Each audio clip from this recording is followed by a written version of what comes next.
Madu asma bendo, madu asmaan mujarab. Obat mujarab dari madu asli yang telah diasma, yang telah terbukti berkhasiat untuk menyembuhkan berbagai macam penyakit luar dan dalam. Madu asma bendo, mujarab dan mantap.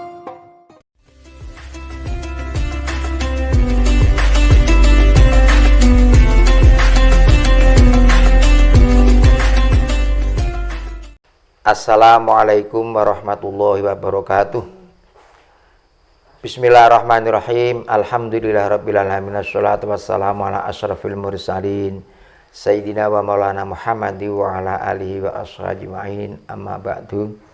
Qala Rasulullah sallallahu alaihi wasallam, talabul ilmi faridatun ala kulli muslimin wal muslimatin.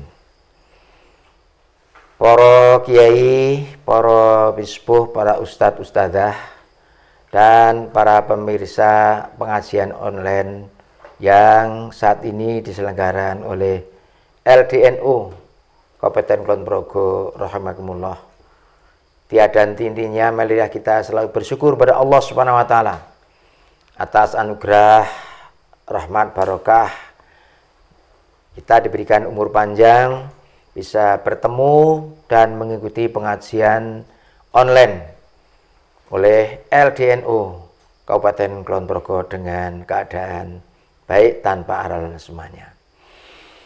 Para pemirsa rahimakumullah, walaupun dalam situasi yang kita rasakan bersama, namun warga NU tetap semangat untuk melaksanakan ibadah Ramadan, terutama dalam hal melakukan kajian-kajian khususnya yang terkait dengan bagaimana kita sebagai warga NU mempunyai kewajiban memahami, mengamalkan, mengembangkan, mempertahankan Islam Ahlus Sunnah wal Jamaah Ahmadiyah. Kita yakin dengan paham bagaimana kita beribadah sesuai tuntunan NU, kita akan makin yakin bahwa kita melaksanakan ini adalah sudah benar sesuai dengan tuntunannya, karena dengan ber-NU kita beribadah yakin sanadnya sampai kepada Nabi Muhammad Sallallahu Alaihi Wasallam. Oleh karenanya, marilah kita tetap semangat, kita ikuti kajian-kajian yang disampaikan oleh guru-guru kita, para sepuh kita, para ulama kita, ustadz-ustadzah kita. Mudah-mudahan kondisi seperti ini Allah berkenan dan berikan kepada kita pertolongan, musibah segera diangkat sehingga keadaan pulih kembali hidup sebagaimana sebelum terjadinya musibah ini. Selamat mengikuti pengajian online yang diselenggarakan oleh LDNU. Mudah-mudahan sekali lagi mendapatkan ilmu yang manfaat dan barokah. Semuanya terima kasih. Wallahul muwaffiq ila aqwamit thoriq. Assalamualaikum warahmatullahi wabarakatuh.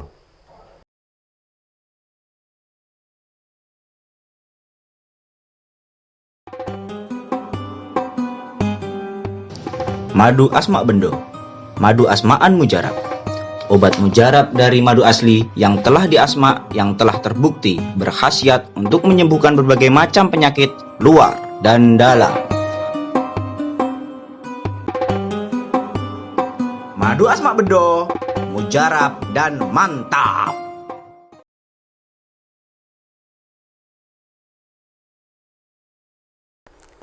Assalamualaikum warahmatullahi wabarakatuh.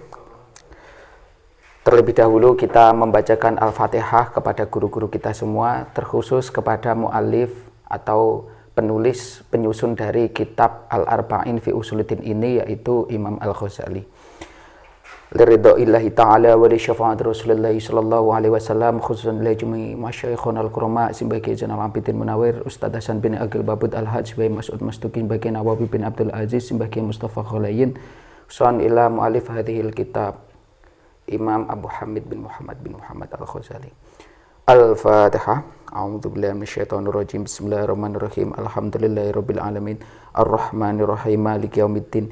Iyyaka na'budu wa iyyaka nasta'in. Ihdinas siratal mustaqim. Shiratal ladzina an'amta 'alaihim ghairil maghdubi 'alaihim waladdallin. Amin.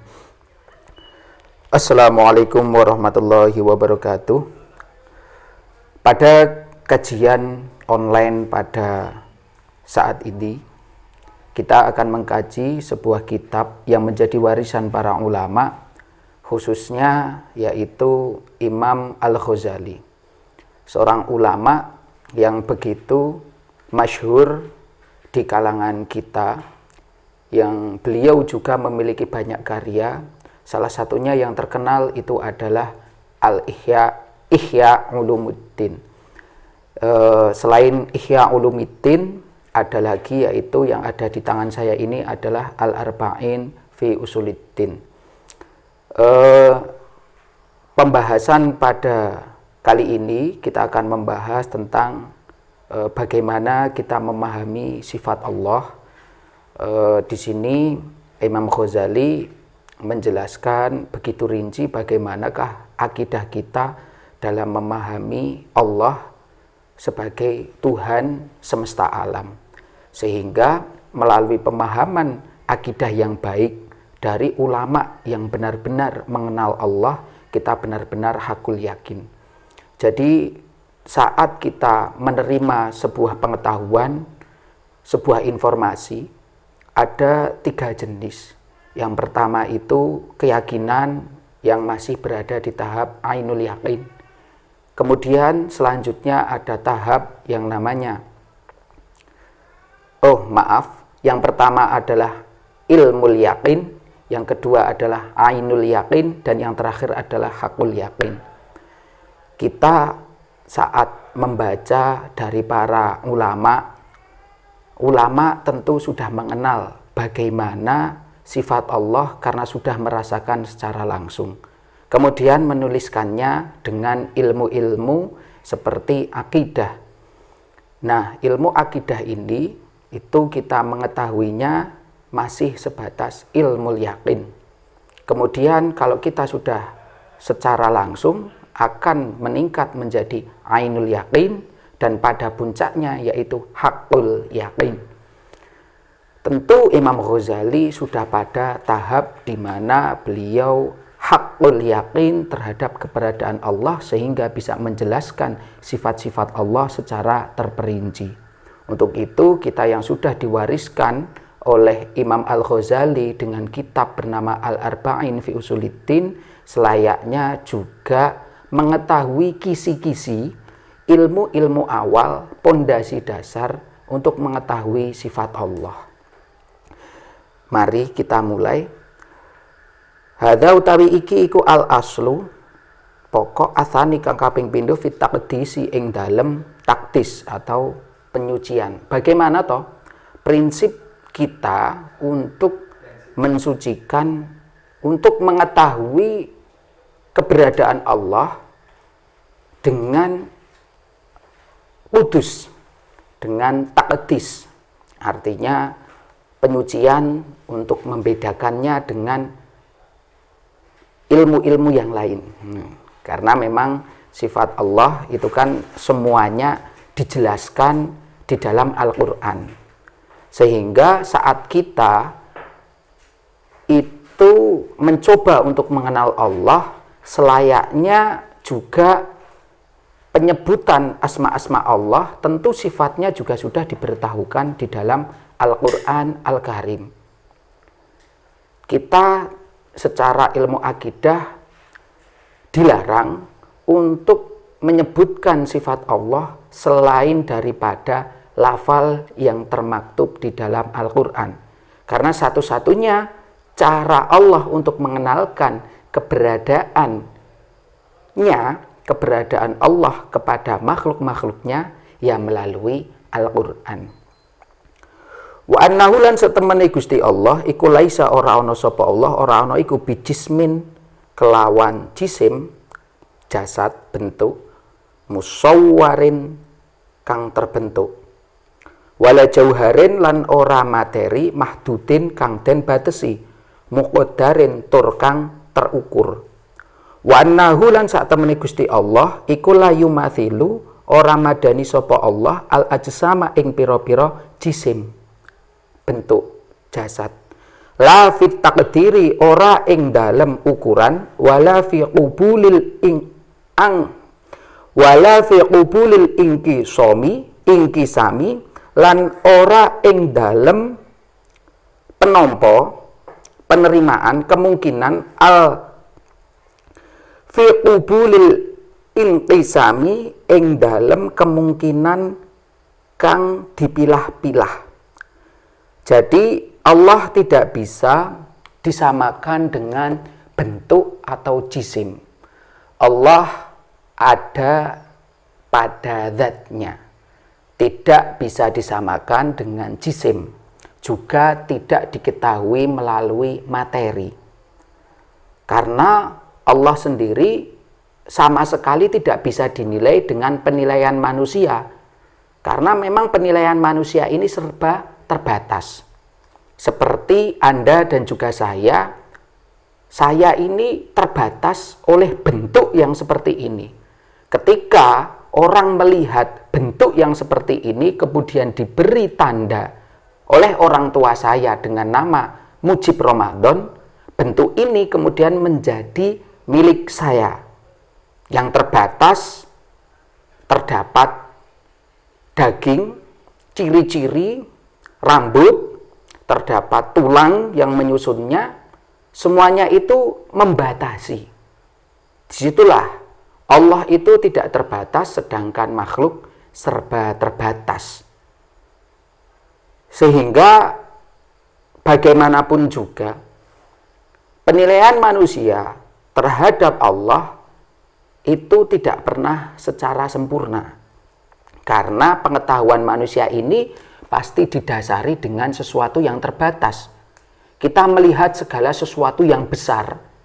Besar itu mungkin di dalam bentuk dunia bisa berwujud benda-benda yang besar pula. Seperti batu yang besar. Kemudian susunan batu menjadi gunung. Gunung ternyata pulau. Dan lain sebagainya. Penilaian yang besar itu tetap ada keterbatasan dari sisi manusia. Walaupun sebesar apapun itu, manusia mencoba untuk memberikan definisi kepada Allah itu tetap terbatas. Dan Allah adalah zat yang tidak terbatas. Wa naulan sak temene Gusti Allah iku laisa ana sapa Allah ora ana iku bijauharin kelawan jauhar, wala tahulluhu lan ora manggon apa al jawahiru pira-pira jawahir, pira-pira jauhar, wala bil artin lan ora kelawan art. Jadi istilah jauhar dan art ini istilah yang muncul dan populer di kalangan ulama ilmu kalam, ilmu akidah. Secara lebih mudah kita pahami bahwa Allah itu tidak dapat bertempat di tempatnya makhluk, dan Allah juga tidak bisa kemudian dimasuki oleh sifat-sifat dari makhluk. Wala tahulluhu lan ora manggon ing Allah apa al-a'radu pira-pira arat. Bala yumathilu balik ora madani sapa Allah maujudan ing perkara kang maujud. Mungkin kita sering mengenal istilah-istilah yang muncul di dalam kehidupan sehari-hari kita, seperti istilah manunggaling kawula Gusti. Bagaimana makhluk seakan-akan itu bisa bersatu dengan zat Allah.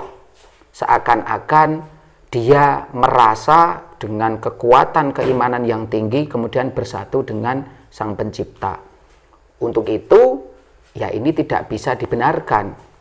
Karena makhluk itu terbatas.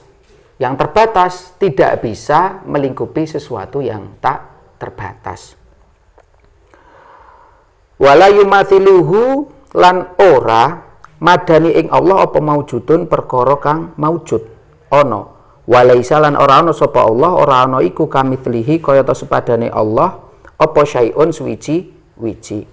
Wala huwa ora ana utawi Allah iku mithlu syai'in madani suwiji-wiji. Wa annahu lan sak temene Allah, wa annahu lan sak temene perkara iku la yuhadduhu ora den batesi ing Allah apa al-miqdaru ukuran, wala tahwihi lan ora den liputi apa al-aqtaru wilayah, wala tuhitu lan ora ngliputi bihi kelawan Allah apa al-jihatu arah, wala tuktanafuhu lan ora den kelilingi ing Allah apa asamawatu piro-piro langit. Jadi di sini sifat Allah itu tidak bisa dinilai selayaknya manusia yang penilaiannya itu pasti selalu berdasar pada panjang, lebar, dan juga tinggi. Yang penentuannya itu berdasarkan wilayah atau daerah. Manusia, benda-benda ciptaan Allah itu memiliki kriteria-kriteria yang itu selalu diukur melalui kacamata materi. Panjang, lebar, tinggi. Tingginya berapa, panjangnya, lebarnya. Kemudian dari tinggi tersebut terdapat volume. Selain itu kemudian akan ditentukan arah, menghadap kemana. Apakah ke atas, ke samping? Allah tidak bisa disifati dengan hal-hal tersebut. Allah benar-benar berada di luar dimensi ukuran-ukuran manusia yang berakar pada panjang, lebar, ataupun tinggi. Karena Allah lah yang menciptakan semua panjang, lebar, tinggi tersebut. Penilaian kita bahkan mungkin juga terbatas, sangat terbatas sekali pada hal-hal tersebut. Kita sebagai manusia selalu terbatasi dengan luas, panjang, lebar, tinggi, volume, kemudian ada waktu, kita lahir, kecil, muda, dan juga tua. Allah tidak dapat dinilai dengan hal-hal yang dapat menyebabkan berkurang ataupun bertambah. Berkurang dan bertambah itu hanya ada dalam penilaian manusia. Jadi dimensi kita sebagai manusia yang di dalam teori-teori alam bahwa kita itu bertempat di bumi, kita itu dinilai dengan teori-teori alam seperti teori gravitasi, ataukah teori terbaru seperti relativitas Einstein yang mencoba untuk membahas dimensi waktu. Allah berada di luar itu semua. Jadi dalam pemahaman kita, Allah adalah segala sesuatu yang menguasai segalanya dan tidak bisa disamakan dengan apapun. Begitu menurut Imam Al-Ghazali. Wa annahu lan sak temene Allah iku mustawin, istiwa alal arsy ing ngatasé arsy, alal wajhi ing ngatasé arah, alladzi alal wajhi ing ngatasé arah, alladzi ya wajah qalahu kang wis ngendikaake sapa Allah hu ing alladzi. Jadi di dalam Al-Qur'an terdapat lafal tsumastawa alal arsy. Istiwa ini menjadi perdebatan ulama tafsir. Apakah istiwa ini dapat diberikan artian makna yang sesuai dalam bahasa manusia, dalam makna-makna yang dibuat oleh manusia. Istiwa mungkin secara bahasa dapat ditakwil untuk berarti bertempat. Namun Allah kan tidak dapat dikatakan bertempat selayaknya bagaimana manusia menduduki sebuah kursi seumpamanya. Kursi itu memiliki panjang, lebar, tinggi. Kemudian saya duduk di atas kursi. Saya dengan tinggi 170 cm dengan berat badan 75 kg. Kemudian kursi ini dapat menyangga beban tubuh saya. Tentu hal itu di dalam pemahaman istiwa tidak tepat. Karena jika kemudian diartikan bertempat, Allah kemudian ada yang lebih besar daripada kekuasaan Allah, daripada Allah itu sendiri. Jadi istilah istiwa bertempat itu adalah istilah yang khusus untuk Allah. Seperti itu. Kemudian wabil makna lan kelawan maknane alladzi, wabil makna alladzi, wabil makna lan kelawan maknane alladzi ya makna aradahu kang wis ngersakake sapa Allah hu ing alladzi, istiwaan kelawan istiwa temenanan, munazahan kang den suciake anil mumasati saking persentuhan, wal istiqrari lan penetapan, wat tamkini lan berkedudukan, wal hululi lan gerak, wal intiqali lan pindah. Nah, jadi disitulah perbedaan. Istiwa ini adalah lafal yang memang Allah sendiri di dalam Al-Quran menyebutkan keberadaannya itu secara khusus. Jadi bertempatnya Allah di arsy itu adalah pemahaman yang khusus, berbeda dengan cara bertempat manusia.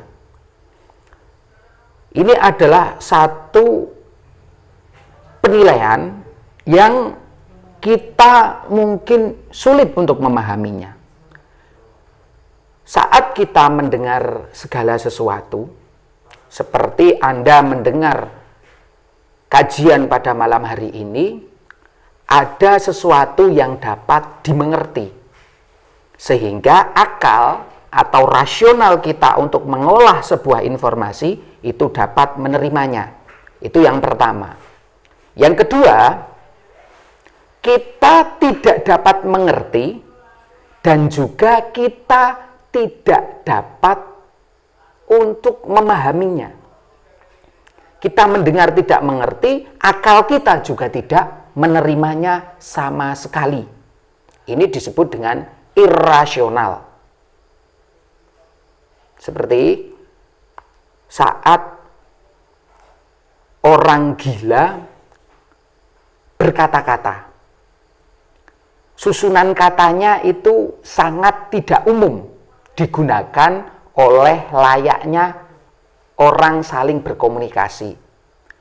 Tentu orang yang mendengarnya itu tidak dapat mengerti dan akalnya pun tidak dapat menerima. Maka dikatakan menjadi irasional. Nah, dalam yang terakhir, dalam penilaian yang terakhir, bahwa kita tidak dapat mengerti, namun akal kita dapat menerimanya. Nah, inilah letak keimanan. Ini disebut dengan suprarasional. Istilahnya kadang disebut juga dengan bahasa ilmiah sesuatu yang transendental. Seperti penciptaan dunia ini. Bahwa Allah itu ada. Keberadaan Allah itu ada dibuktikan dengan keberadaan makhluk, ciptaan, semesta. Mengapa? Karena segala sesuatu itu pasti ada yang memulai. Keberadaan kalau tiba-tiba ada, tentu ada yang menciptakan. Kalau kemudian sang pencipta ada yang menciptakan, ini akan muncul istilahnya adalah ad-daur wa tasalsul. Pengulangan yang tidak akan pernah berhenti. Maka titik pemberhentian terakhir dalam segala penciptaan dan segala kekuasaan itu adalah Allah. Jadi bukti keberadaan Allah adalah adanya kita itu sendiri sebagai makhluk.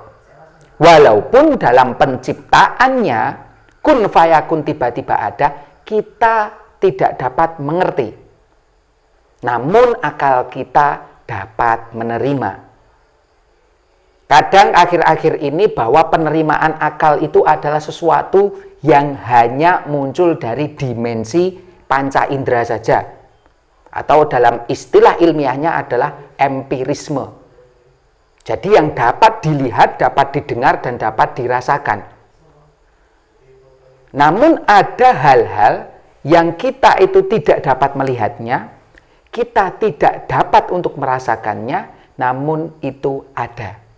Ya seperti keberadaan Allah sebagai Sang Pencipta. Proses dalam penciptaan mungkin tidak dapat kita mengerti, tapi akal kita dapat menerima bahwa Allah lah pencipta segala sesuatu. Itulah letaknya keimanan. Nah, selanjutnya la yahmiluhu ora mengku opo al arsyu arsh.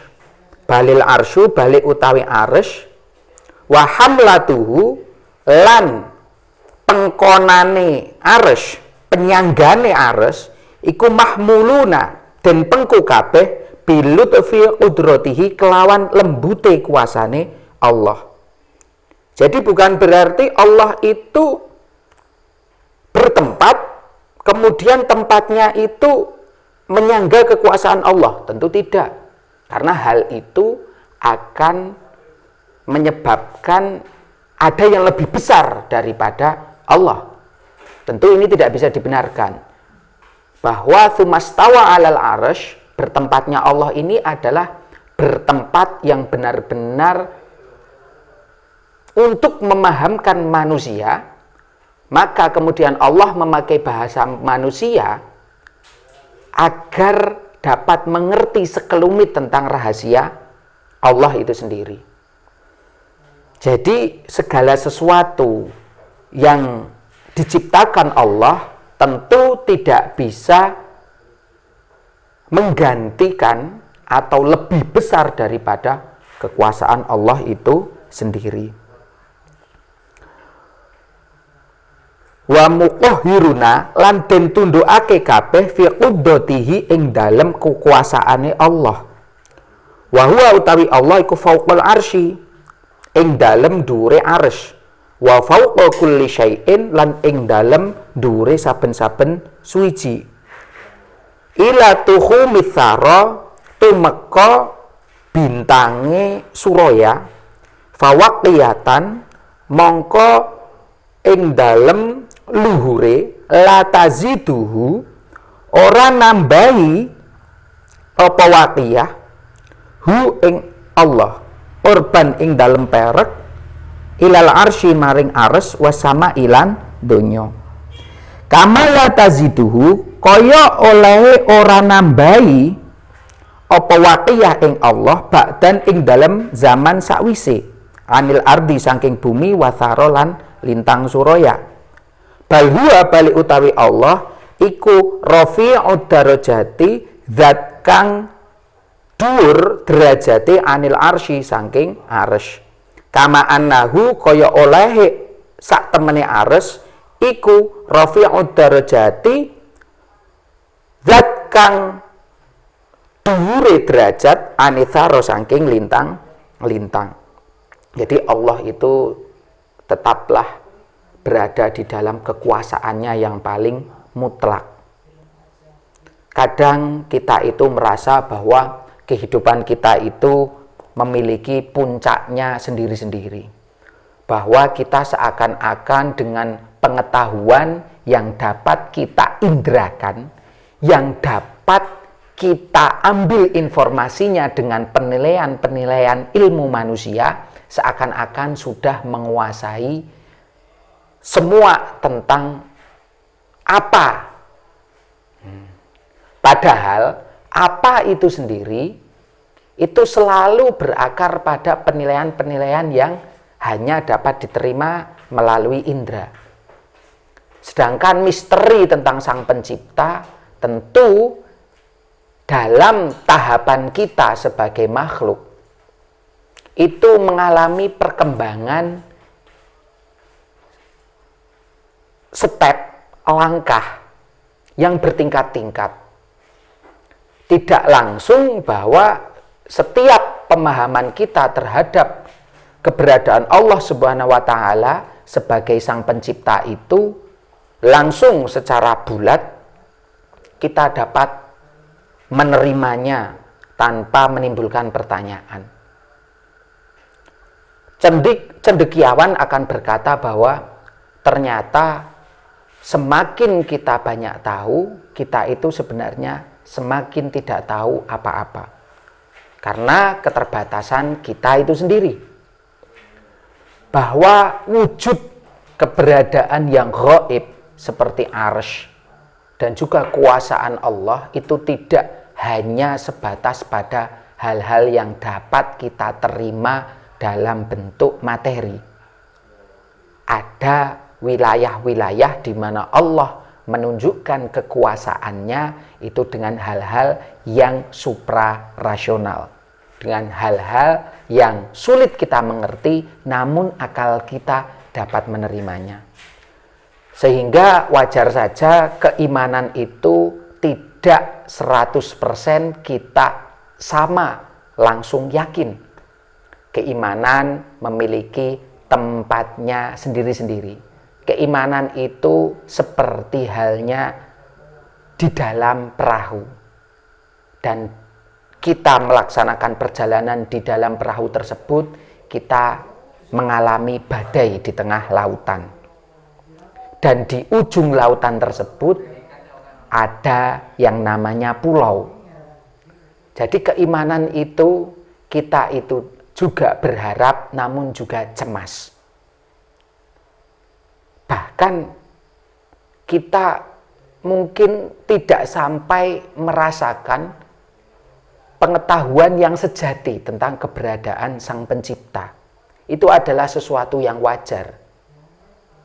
Kadang bahkan orang-orang yang sudah seakan-akan memiliki banyak pengetahuan terhadap objek-objek keimanan, terhadap hal-hal yang harus diimani, bisa saja ternyata keimanannya lemah.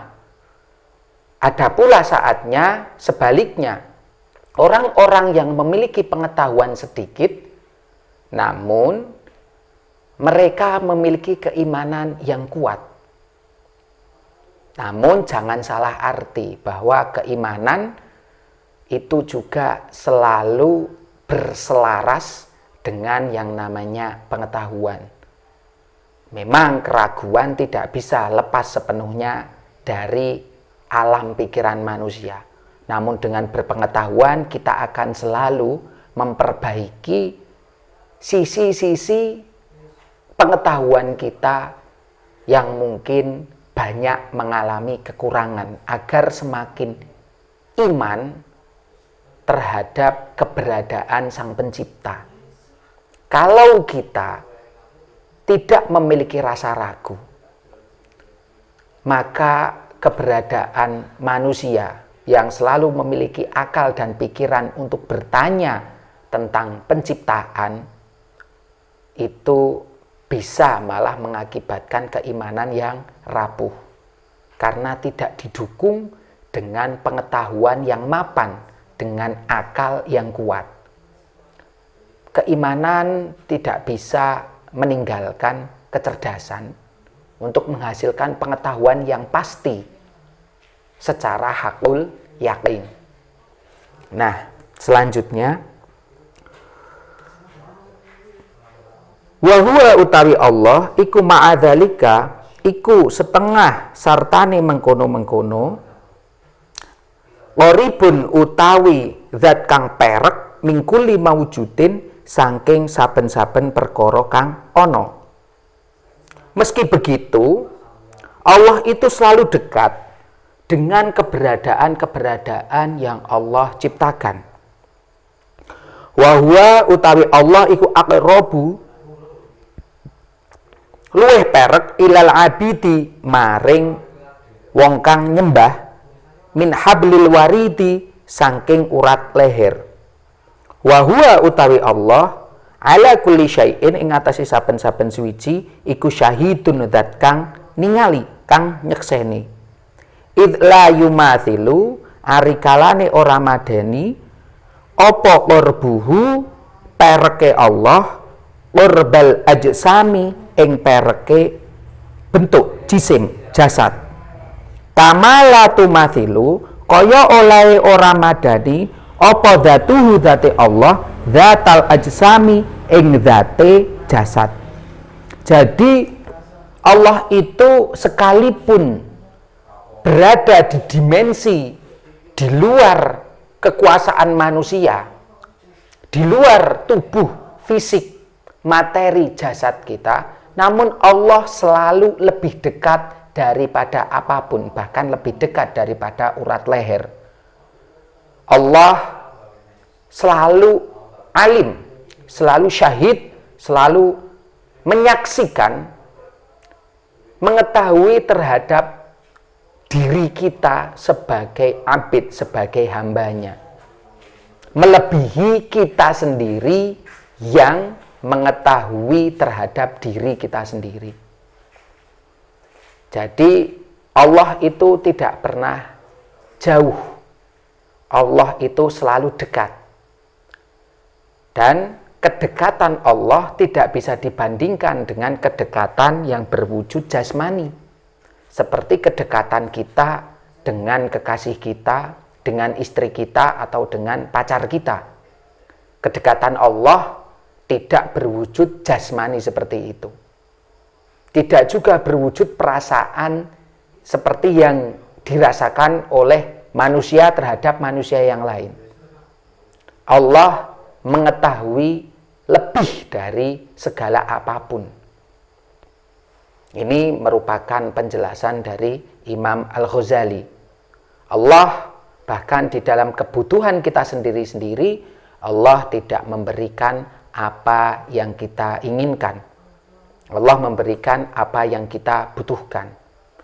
Jadi setelah kita menjadi hamba sebagai seorang yang mukmin, yang muslim, dan juga muhsin, sudah berbuat baik, sudah menjadi seorang Islam dan beriman kepada Allah, belum tentu Allah akan selalu mengabulkan apa yang kita inginkan.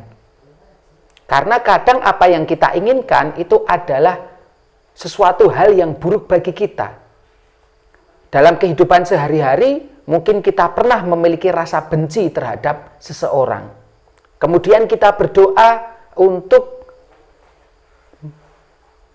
memberikan pelajaran kepada orang tersebut dengan doa-doa buruk, dengan doa-doa yang mengancam. Contohnya, saya memiliki masalah dengan si fulan. Si fulan kemudian saya doakan dia semoga berubah menjadi kera. Namun bisa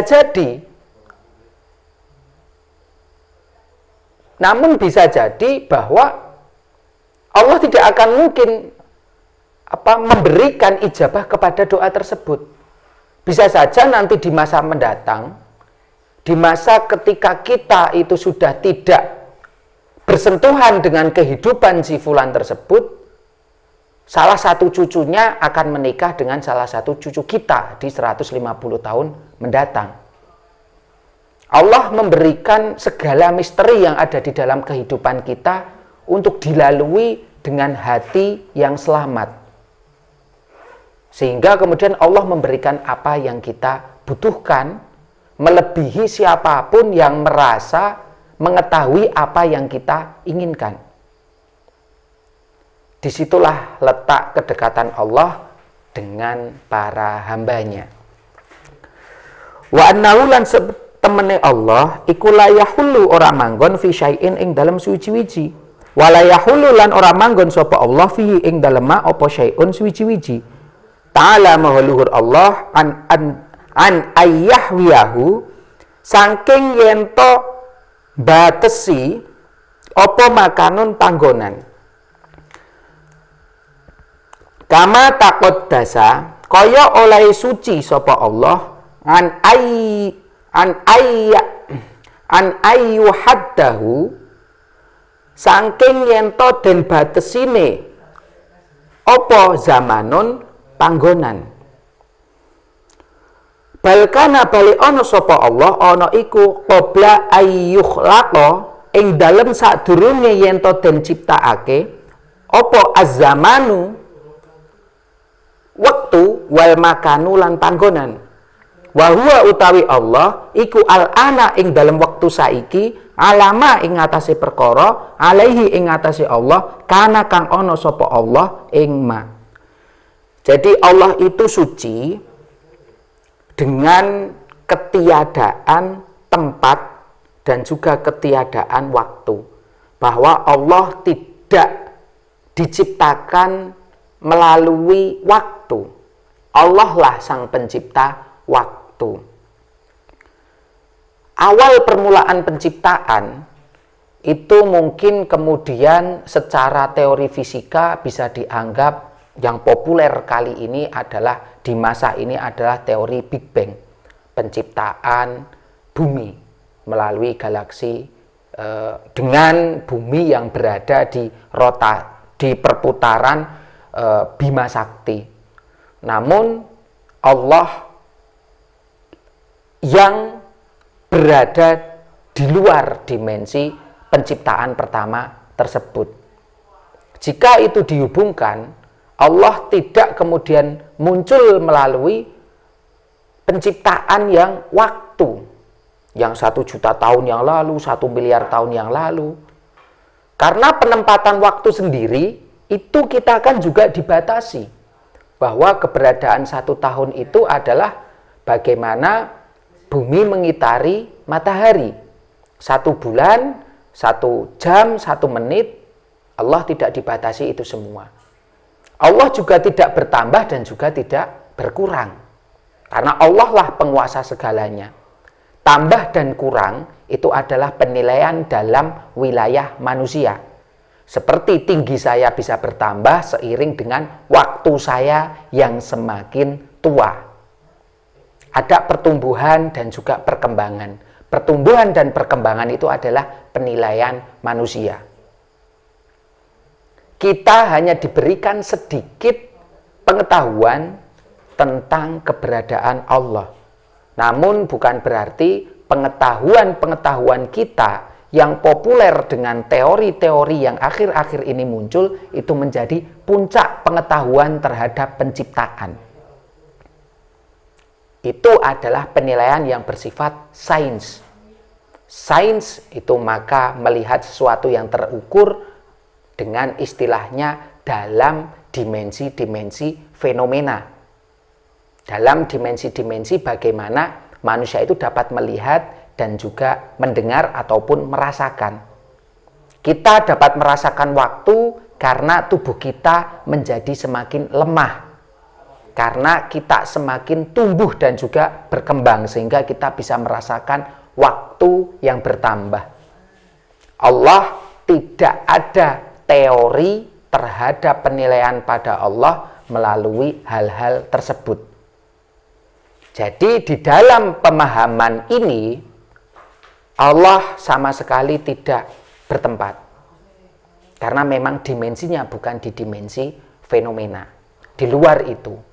Kembali lagi hal ini pada dimensi yang jelas sama sekali kita dalam akal rasional kita akan sulit untuk sampai pada alam-alam tersebut atau dimensi tersebut.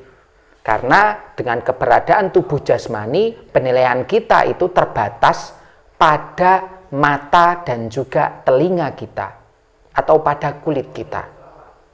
Namun selayaknya saat kita berada di dalam tubuh yang lain, dalam arti ini adalah rohani, kita mungkin akan diberikan daya oleh Allah untuk mengetahui sebenarnya hakikat Allah secara hakul yakin itu seperti apa.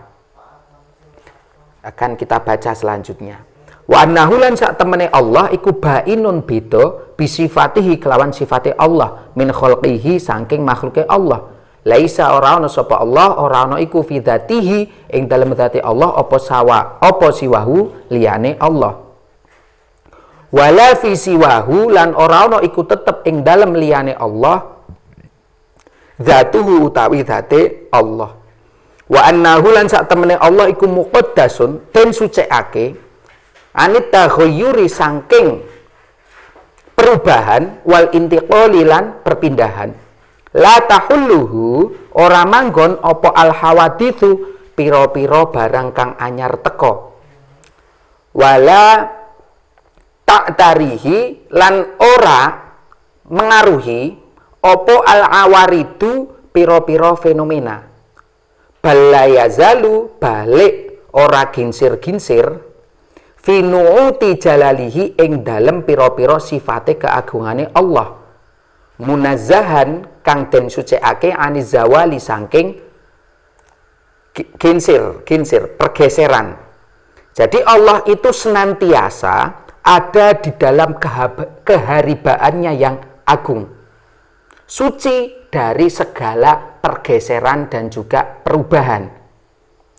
Wa fi sifati kamalihi lan ing dalem sifate kasampurnaane Allah mustaghnian hale nyukupi an ziyadatil istiqmali saking tambahe kasampurnaan. Kesempurnaan yang dinilai manusia tentu jelas. Karena manusia itu diawali dengan pengetahuan yang terbatas pada panjang lebar tinggi. Seperti kesempurnaan kesuksesan, itu ketika kita memiliki harta yang banyak. Saat harta tersebut berkurang, kesempurnaannya kemudian berkurang.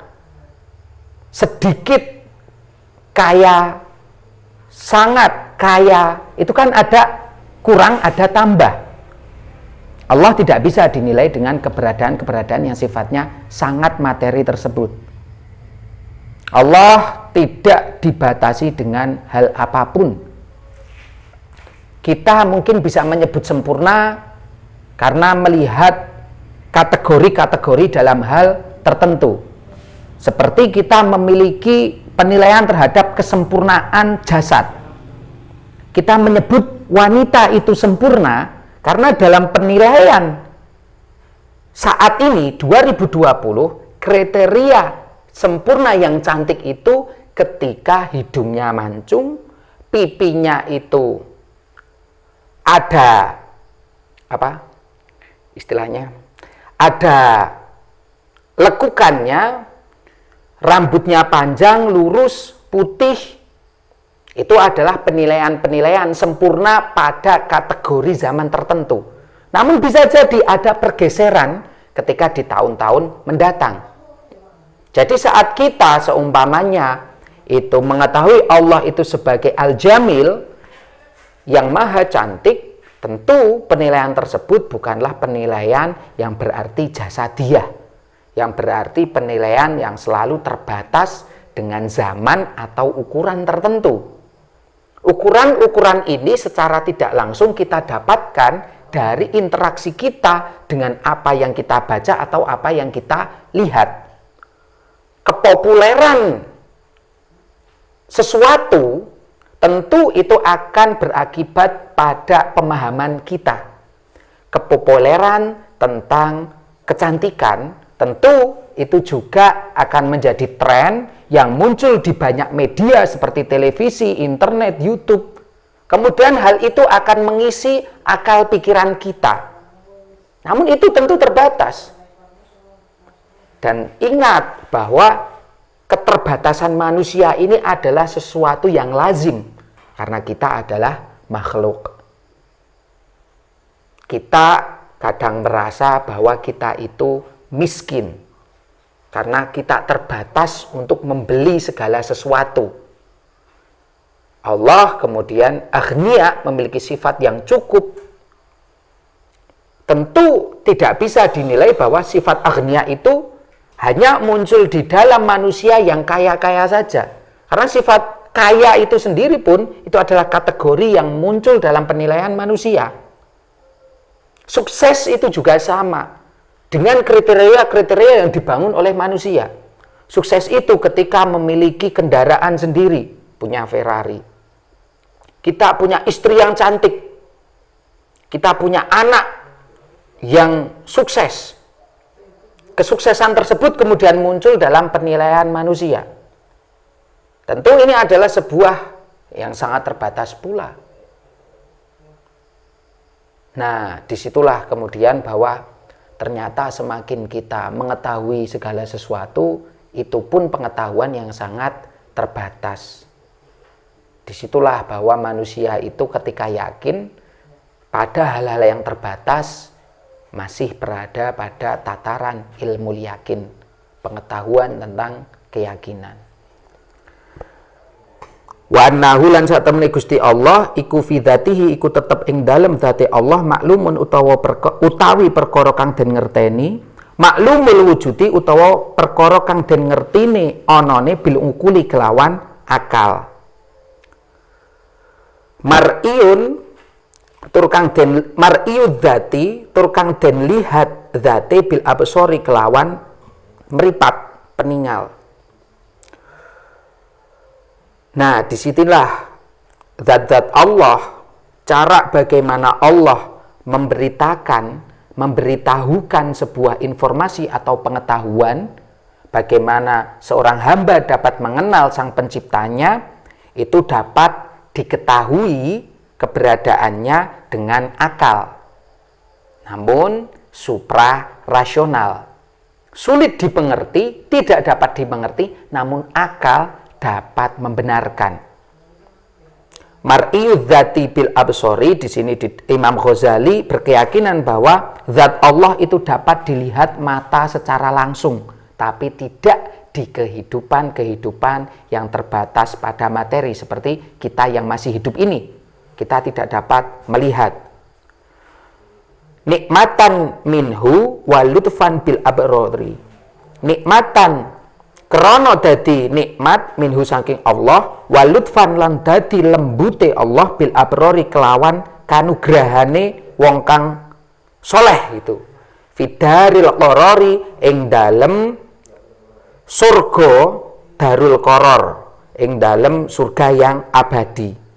Bahwa dalam keyakinan Imam Ghazali yang patut untuk kita ikuti, bahwa kita akan mengetahui dan dapat melihat secara hakul yakin terhadap zat Allah ketika kita itu menjadi abror, menjadi orang yang soleh, dan itu ada di dalam darul qaror, atau setelah jasad kita itu hancur dan ruh kita itu akan dibangunkan lagi dengan semua amal kebaikan kita. Disitulah mata kita secara langsung dapat berjumpa dengan Allah dan mengetahui zatnya. Wa itmaman lan dadi kasampurnaan lin naimi kaduwe nikmat bin nadhar.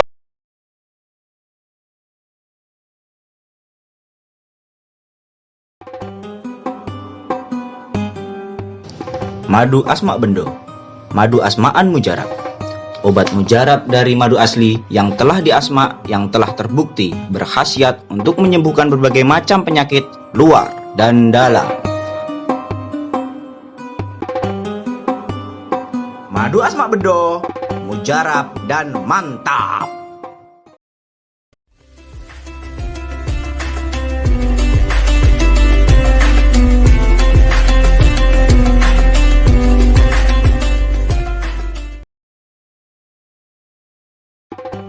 Assalamualaikum warahmatullahi wabarakatuh, rekan-rekan Dita. Perkenalkan, nama aku Nur Afi Ayu Murianti, Wakil Ketua Pimpinan Anak Cabang Ikatan Pelajar Putri Nahdlatul Ulama Kapanewon Panjatan. Apa teman-teman udah tahu nih, kalau Lembaga Dakwah NU Kulon Progo punya program yang seru, asik, dan juga bermanfaat. Program ini bernama Ngaji Online.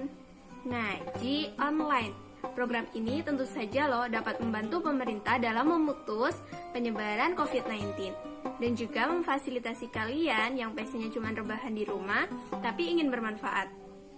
Nah, kalian dapat join di akun live Facebook ataupun YouTube dari Lembaga Dakwah Kulon Progo, yaitu LDNU Kulon Progo. Dan buat teman-teman dan juga kalian yang ada di rumah, tetap stay di rumah, jaga kesehatan. Dan semoga virus ini cepat berlalu dan kita dapat berjumpa lagi. Terima kasih teman-teman. Assalamualaikum warahmatullahi wabarakatuh. Assalamualaikum warahmatullahi wabarakatuh. Alhamdulillahirrabbilalamin. LDNU Kulon Progo pada tahun ini mengadakan ngaji online berkaitan dengan pandemi Corona wabah COVID-19.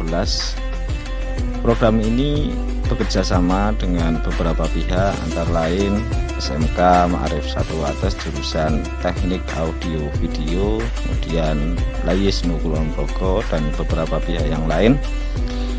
Program ini disiarkan secara langsung di Facebook LDNU Kulon Progo dan bisa disimak juga di YouTube LDNU Kulon Progo. Semoga kajian-kajian yang kami sampaikan bermanfaat bagi semua pihak. Saya akhiri, wallahul muwaffiq ila aqwamit thoriq. Wassalamualaikum warahmatullahi wabarakatuh.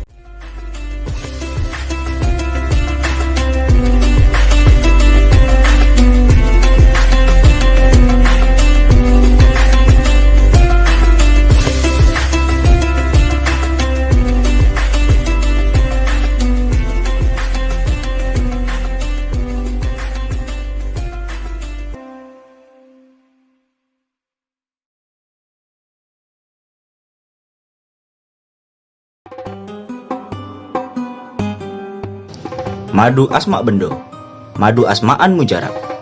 Obat mujarab dari madu asli yang telah diasma, yang telah terbukti berkhasiat untuk menyembuhkan berbagai macam penyakit luar dan dalam. Madu Asma Bendo, mujarab dan mantap.